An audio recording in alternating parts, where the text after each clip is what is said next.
नमस्कार दोस्तों, मैं हूं आज आपके साथ आपका अपना दोस्त संजय और आप देख रहे हैं मेरा यूट्यूब चैनल एफएस वीडियो महूनगर, जिसमें हम आपको बताने वाले हैं फ्यूचर परफेक्ट कंटीन्यूअस टेंस। और दोस्तों, प्रेजेंट इंडेफिनिट से लेकर फ्यूचर परफेक्ट कंटीन्यूअस टेंस तक हमने सारा पढ़ा दिया है। आप प्लेलिस्ट में जाकर वीडियो देख सकते हैं। और दोस्तों, मैंने हर एक वाक्य बहुत ही अच्छी तरह से बताया है। और दोस्तों, वीडियो भी थोड़ी लंबी हो गई है, लेकिन आपकी सब समझ में आ जाएगा। मुझे उम्मीद है कि आप लोगों को ट्यूशन की ज़रूरत नहीं पड़ेगी। दोस्तों, इसी एफएस वीडियो महूनगर पर हम पूरी ग्रामर पढ़ाएंगे। तो दोस्तों, चलिए हम वाक्यों की पहचान आपके लिए करवा देते हैं। सबसे पहले पहचान करते हैं, तो वो दोस्तों कहाँ से किया जाता है, तो हम आपको अभी बता देते हैं। तो चलिए, यहाँ पर दिया हुआ फर्स्ट पर दिया हुआ है कि इस काल के वाक्यों के अंत में रहा होगा। यह है दोस्तों, रहेगा, रहता होगा आदि शब्द आते हैं। ये थी हमारी पहली बात। दूसरी बात आती है कि इस काल के वाक्यों से ज्ञात होता है कि भविष्य में कार्य कुछ समय लगातार होता रहता है या होता रहेगा। तो दोस्तों, यहाँ पर अफर्मेटिव सेंटेंस बाद में देखेंगे। एक और है बेसिक रूल्स, वो हम और आपको बता देते हैं। तो दोस्तों, ये है हमारा अनुवाद के नियम, यानी कि ये है दोस्तों, यानी कि इस टेंस में विल हैव बीन या शैल हैव बीन सहायक क्रिया हेल्पिंग वर्ब है और मुख्य क्रिया की यानी कि मेन वर्ब की फर्स्ट फॉर्म के अंत में आईएनजी जोड़ते हैं। ये थी हमारी पहली बात। दूसरी बात आती है कि आई और वी के साथ शैल हैव बीन तथा अन्य कर्ताओं के साथ विल हैव बीन लगाकर वर्ब की फर्स्ट फॉर्म के अंत में आईएनजी लगाते हैं। उदाहरण के तौर पर हम 1, 2, 3, 4 ये वाक्य देख सकते हैं। तो चलिए दोस्तों, हम आते हैं एफर्मेटिव सेंटेंस पर। दोस्तों, ये है एफर्मेटिव सेंटेंस। अब आते हैं हम सीधे सेंटेंस पर। क्या दिया हुआ है कि वे सुबह से यात्रा कर रहे होंगे। तो दे सब्जेक्ट हमारा, दे यानी कि बे सब्जेक्ट और इसकी इंग्लिश दे है, बे की इंग्लिश दे। उसके बाद विल हैव बीन हमारी सहायक क्रिया है। ट्रैवलिंग यानी कि वर्ब की फर्स्ट फॉर्म में आईएनजी, वर्ब क्या है, यात्रा करना, तो ट्रैवलिंग। और सिंस हमारा निश्चित के लिए सिंस लगाते हैं और अनिश्चित के लिए फोर का इस्तेमाल करते हैं। तो सिंस आके यानी निश्चित है हमारा वाक्य। और मॉर्निंग सुबह से। तो दोस्तों, वे सुबह से यात्रा कर रहे होंगे। तो they will have been travelling since morning. Sentence complete है दोस्तों। और उसके बाद आते हैं नेक्स्ट, हम रविवार से अपना कार्य कर रहे होंगे। हम रविवार से अपना कार्य कर रहे होंगे। तो दोस्तों, बी मानी हम सब्जेक्ट है। उसके बाद में शैल हैव बीन हमारा सहायक क्रिया है। और उसके बाद में डूइंग यानी कि डू मानी करना होता है, इसमें आईएनजी जोड़ दिया, वर्ब की फर्स्ट फॉर्म में आईएनजी लगा देते हैं। हमने पहले ही नियम पढ़ा था। उसके बाद में डूइंग मानी क्या होता है, कर रहे होंगे, क्या कर रहे होंगे, आवर वर्क अपना कार्य। अवर क्यों आया, क्योंकि हम के साथ में अपने की इंग्लिश अवर आती है, अवर वर्क हो गया। और सिंस हमारा निश्चित है वाक्य, इसलिए हमने सिंस लगा दिया। और संडे यानी कि रविवार से, हम रविवार से अपना कार्य कर रहे होंगे। तो we shall have been doing our work since Sunday.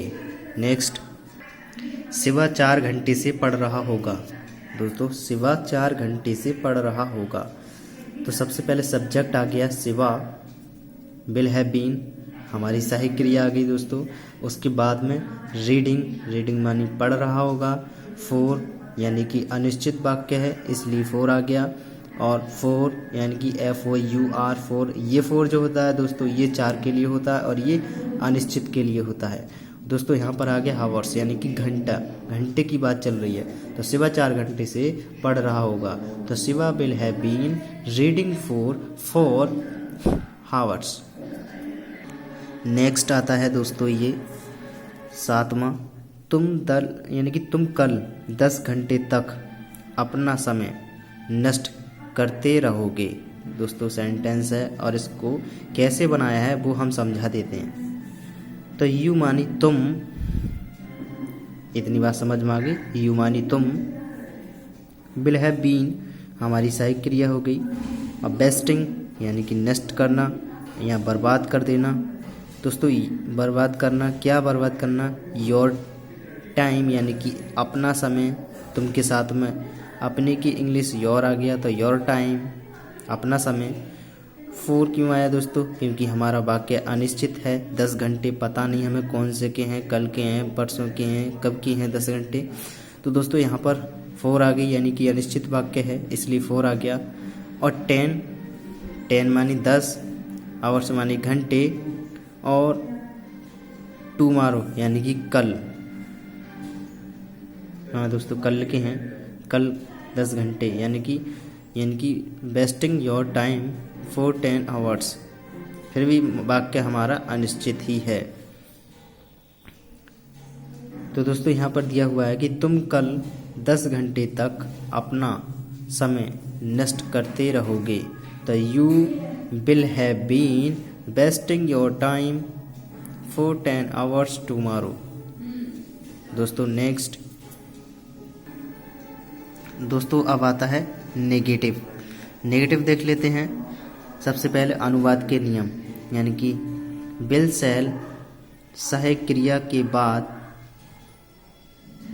किंतु हैव बीन से पहले नॉट लगाते हैं। उदाहरण के तौर पर हम 1 2 3 सेंटेंस समझ सकते हैं। तो चलिए हम सेंटेंस समझ लेते हैं। ये दिया हुआ है, मैं 6 बजे से तुम्हारी प्रतीक्षा नहीं कर रहा हूँगा। दोस्तों सेंटेंस कैसे बनाया है समझा देते हैं। आई मानी मैं, शैल नॉट हैव बीन नहीं कर रहा हूँगा, क्या नहीं कर रहा हूँगा? वेटिंग यानी कि प्रतीक्षा या इंतज़ार। फॉर हमारा अनिश्चित के लिए आया है, फॉर। यू यानी कि तुम्हारी या तुम्हारी, और सिंस हमारा निश्चित के लिए है, सिंस। इसमें निश्चित और अनिश्चित दोनों के लिए रख दिया गया है। और 6 o'clock यानी कि 6 बजे से, मैं 6 बजे से तुम्हारी प्रतीक्षा नहीं कर रहा हूँगा। I shall not have been wasting for you since 6 o'clock। उसके बाद आता है वह 3 घंटे से नहीं खेल रहा होगा। वह 3 घंटे से नहीं खेल रहा होगा। तो ही मानी वह विल नॉट हैव बीन नहीं खेल रहा होगा, मतलब नहीं रहा होगा, क्या नहीं रहा होगा? प्लेइंग यानी कि खेल। फॉर अनिश्चित के लिए रखा गया है। और 3 यानी कि 3 आवर्स यानी कि 3 घंटे। दोस्तों he will not have been playing for 3 hours यानी कि वह 3 घंटे से नहीं खेल रहा होगा। दोस्तों सेंटेंस आता है हमारा तीसरा, मैं कल 6 घंटे तक इतिहास नहीं पढ़ता रहूँगा। दोस्तों यहाँ पर सेंटेंस कैसे बनाया है वो आपको समझा देते हैं। आई मानी मैं, शैल नॉट हैव बीन नहीं रहा होऊंगा यानी कि स्टडिंग यानी कि पढ़ता या स्टडी करना। तो दोस्तों स्टडिंग लिखा हुआ है, ING जोड़ दिया है इसमें। क्या स्टडी नहीं कर रहा हूँगा, क्या पढ़ता रहूँगा? हिस्ट्री यानी कि इतिहास। 4 अनिश्चित वाक्य है। 6 आवर्स यानी कि 6 घंटे तक। मैं कल 6 घंटे तक इतिहास नहीं पढ़ता रहूँगा। I shall not have been studying history for 6 hours. दोस्तों एक बात और बता देना चाहता हूँ मैं आपको कि अगर कल है या सोमवार है, सोमवार है या कोई दिन है या फिर हमारा जैसे 2002 है, तो ये तो आएगा दोस्तों हमारा निश्चित में। और दोस्तों कल है, ये हमारा कल 2 घंटे, ये आएगा अनिश्चित में। दोस्तों और भी है लंबा यानी कि दिया हुआ, दोस्तों हम उसके बारे में डिस्कस नहीं करना चाहते क्योंकि हमारे पास ना समय नहीं है। दोस्तों समझने के लिए हम दो एग्जाम्पल ही बता देते हैं कि यदि कोई टाइम आ गया कि हम इतने बजे से दोस्तों कि हम 2019 से 2020 तक हम यहाँ पर रहते हैं, तो दोस्तों ये हमारा निश्चित वाक्य है। और दोस्तों घंटे आ गया, या कल वाले घंटे, या दोस्तों बजे आ गया।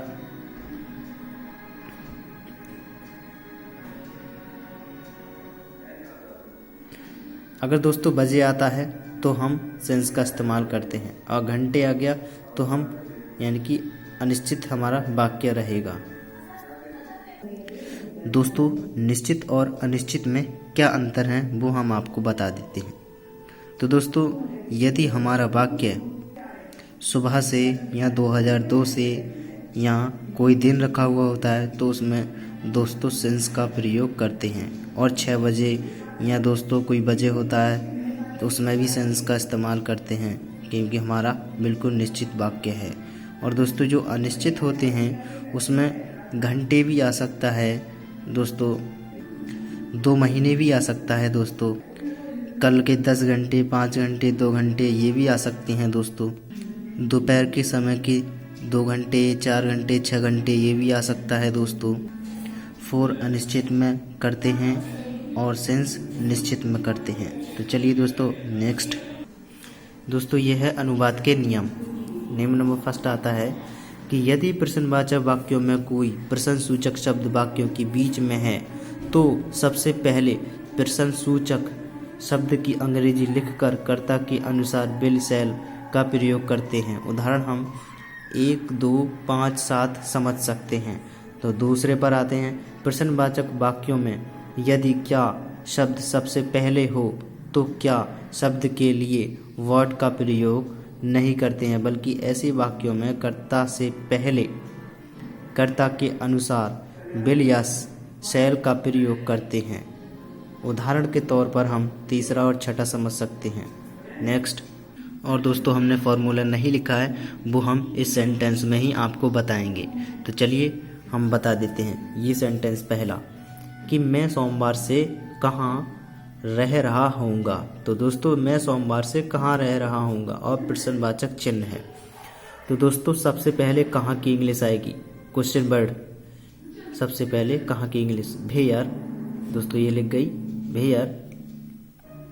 उसके बाद में हम क्या लगाएंगे, सहायक क्रिया शैल, यानी कि आई के साथ में शैल और बी के साथ में शैल और बाकी सभी के साथ में विल का इस्तेमाल करते हैं। दोस्तों यहाँ पर आ गया शैल। फिर उसके बाद में इतना हो गया दोस्तों, बात समझ में आ गई यहाँ तक। उसके बाद में सब्जेक्ट यानी कि हमारा आई मैं, तो यहाँ पर आ गया। सब्जेक्ट के बाद में हैव बीन लगाएंगे दोस्तों, हैव बीन, इतना ध्यान रखिए। और उसके बाद में है रह रहा हूँगा यानी कि लिविंग, LIVING, लिविंग मानी रह रहा हूँगा, लिविंग मानी रहना होता है। और सिंस हमारा बिल्कुल निश्चित वाक्य है सोमवार से, और मंडे सोमवार से, और सिंस बिल्कुल निश्चित वाक्य है, इसलिए हमने सिंस का इस्तेमाल किया है। हमने किया दोस्तों, इस बुक ने किया है, यानी कि मैं सोमवार से कहाँ रह रहा हूँगा। The where shall I have been living since Monday, और प्रश्नवाचक चिन्ह। नेक्स्ट, वे आधी रात से क्यों नहीं सो रहे होंगे। वे आधी रात से क्यों नहीं सो रहे होंगे। दोस्तों यहाँ पर आता है क्यों, सबसे पहले क्यों की इंग्लिश व्हाई, उसके बाद में सहायक क्रिया आ गई विल, उसके बाद में सब्जेक्ट आ गया बे की जो इंग्लिश है वो दे है, उसके बाद में नॉट है लगा देंगे, यहाँ पर नॉट मानी नहीं होता है। और हैव बीन हमारी नॉट के बाद में आ जाएगी दोस्तों। उसके बाद में स्लीपिंग सो रहे होंगे, सिंस यानी कि आधी रात से, यानी कि हमारा बिल्कुल निश्चित वाक्य है। मिडनाइट होता है आधी रात से, और दोस्तों सिंस मानी बिल्कुल निश्चित होता है। पहले हमने बता दिया था कि सिंस और फॉर यानी कि निश्चित और अनिश्चित के लिए किया जाता है। तो दोस्तों यहाँ पर दिया हुआ है कि why will they not have been sleeping since midnight, और प्रश्नवाचक चिन्ह कि वे आधी रात से क्यों नहीं सो रहे होंगे। नेक्स्ट, 4 दिया हुआ है, क्या वे सुबह से यात्रा कर रहे होंगे। तो क्या सबसे पहले आ गया, तो दोस्तों यहाँ हम सहायक क्रिया से बनाना स्टार्ट करेंगे। वर्ड इंग्लिश नहीं लिखेंगे, क्योंकि हमने अभी नियम पढ़ा था। और दोस्तों यदि भूल गए हैं तो पीछे वापस जाकर के वीडियो देख सकते हैं। तो सबसे पहले विल आ गया, सब यानी कि सेंटेंस के हिसाब से विल आएगा, तो विल आ गया। उसके बाद में दे मानी बे, हैव बीन हमारी सहायक क्रिया है, ट्रैवलिंग यानी कि यात्रा कर रहे होंगे, ट्रैवलिंग, और सिंस हमारा निश्चित वाक्य है इसलिए सिंस लगाया है, और मॉर्निंग यानी कि सुबह से, क्या वे सुबह से यात्रा कर रहे होंगे, तो will they have been travelling since morning, फिर प्रश्नवाचक चिन्ह। नेक्स्ट 7वां सेंटेंस देख लेते हैं कि ये लड़कियां, दोस्तों ये है, ये लड़कियां इतने अधिक समय तक क्यों गाती रहेंगी, ये लड़कियां इतने अधिक समय तक क्यों गाती रहेंगी। तो दोस्तों ये लड़कियां, वाई मानी सबसे पहले देख लेंगे क्वेश्चन वर्ड, क्योंकि इंग्लिश वाई। उसके बाद में है विल हमारा सहायक क्रिया है। उसके बाद में दीज गर्ल्स यानी कि ये लड़कियां, दीज गर्ल्स यानी कि ये लड़कियां, हैव बीन सहायक क्रिया है, और सिंगिंग यानी कि गाती रहेंगी, क्या गाती रहेंगी, गाने की बात चल रही है। तो दोस्तों फोर क्यों आया, क्योंकि हमारा वाक्य अनिश्चित है इसलिए फोर आया है। फोर अनिश्चित के लिए इस्तेमाल किया गया है। सच ए लॉन्ग टाइम यानी कि इतने अधिक समय तक, इतने अधिक समय तक, ये लड़कियां इतने अधिक समय तक क्यों गाती रहेंगी। तो why will these girls have been singing for such a long time. Long क्यों है, लंबे या अधिक या इतने समय तक, और टाइम मानी समय, लॉन्ग मानी अधिक, और सच इतने। दोस्तों समझ गए होंगे आप कि भाई मानी क्यों, बिल है यानी कि बिल हैव बीन सहायक क्रिया है, दीज गर्ल्स यानी कि ये लड़कियां, और सिंगिंग यानी गाती रहेंगी, फॉर अनिश्चित के लिए है, और सच यानी कि इतने, और ए लॉन्ग टाइम इतने अधिक समय तक यानी कि इतने अधिक समय तक, यानी कि ये लड़कियां इतने अधिक समय तक क्यों गाती रहेंगी। Why will these girls have been singing for such a long time। दोस्तों सेंटेंस कंप्लीट है। और दोस्तों हम अभी नए यूट्यूबर हैं तो इसलिए वीडियो बनाने में थोड़ी गलती होती रहती है दोस्तों, और कुछ हम भी भूल जाते हैं। तो दोस्तों आगे ऐसा ना होगा, हमारी सारी गलतियां एकदम कंट्रोल करने के बारे में हम सोचेंगे दोस्तों कि गलती ना हो, और आप भी गलती ना करें दोस्तों। आप अपने दिल की बात कमेंट बॉक्स में शेयर ज़रूर करें दोस्तों। मैं आपको सेंटेंस बनाने के लिए ये एक्सरसाइज दे रहा हूँ। फर्स्ट आप स्क्रीनशॉट ले सकते हैं दोस्तों, और आप सेंटेंस बना सकते हैं। इसमें कुछ मिक्स दिए हुए हैं सेंटेंस, और आप बनाएं और दोस्तों मेहनत करें दोस्तों। अब हम कल मिलते हैं नई वीडियो के साथ। धन्यवाद दोस्तों।